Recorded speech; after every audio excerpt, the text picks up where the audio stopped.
Hello दोस्तों, mystery reaction channel पर आप सभी का स्वागत है।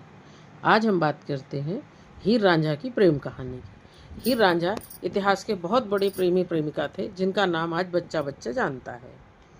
बोलते हैं कि हीर जो है बहुत अमीर, बहुत संपन्न परिवार की बेटी थी और रांझा के पास कुछ नहीं था क्योंकि उनके भाई भाभीओं ने उनको घर से बेदखल कर दिया था। एक नौजवान लड़का और जिसको घर से निकाल दिया तो उसके पास तो कुछ भी नहीं था।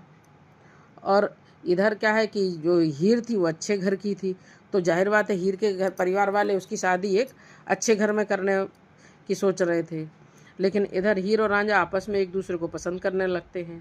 ये बात जो है हीर के परिवार वालों को पसंद नहीं आती है और हीर की शादी जो है एक अच्छे घर में कर देते हैं वो, और जो हीर रांझा से अलग हो जाती हैं।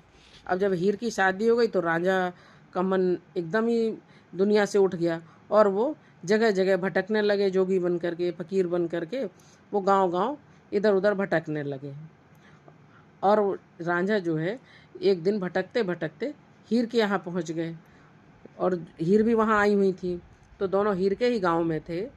तो जब हीर के माता पिता को ये समझ में आ गया कि भाई उनकी हीर और रांझा आपस में ही खुश रह सकते हैं और हीर रांझा के बिना नहीं रह सकती हैं, और हीर ने भी अपने माता पिता को बहुत समझाया, तो उनके माता पिता हीर की शादी रांझा के साथ करने के लिए तैयार हो गए। पर हीर के चाचा को ये चीज़ बिल्कुल पसंद नहीं आई और उन्होंने बिल्कुल बोल दिया कि ये शादी नहीं होगी।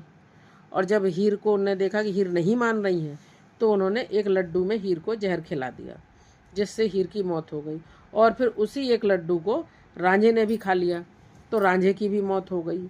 और इस तरह एक प्रेम कहानी का दुनिया से अंत हो गया। दोस्तों, हमारे चैनल को लाइक करें, सब्सक्राइब करें, शेयर करें, सपोर्ट करें।